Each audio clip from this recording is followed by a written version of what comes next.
What if one number became more famous than the people it buried? The 27 Club sounds like a curse, but the real story is darker than that. It is about grief, fame, obsession, and the way tragedy gets turned into myth. The pattern people remember began with a brutal run of losses. Brian Jones died in 1969.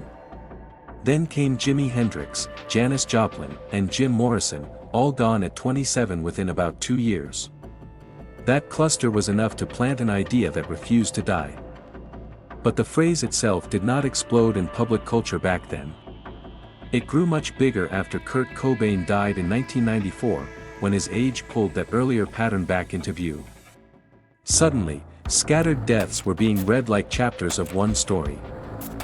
Then Amy Winehouse died at 27 in 2011, and the myth tightened again. One more huge loss, one more familiar age, and the label returned with full force. But is that proof of a curse, or proof that people remember patterns better than people? Here is the part the myth hates.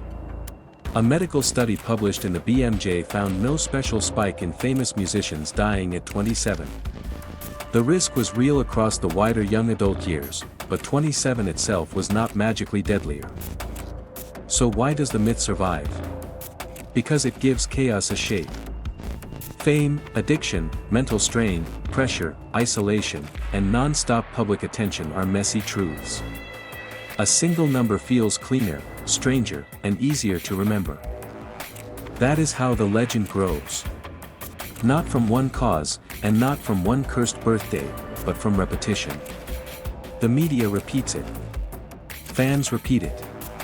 Culture repeats it. And every repetition makes the number feel more real than the lives behind it.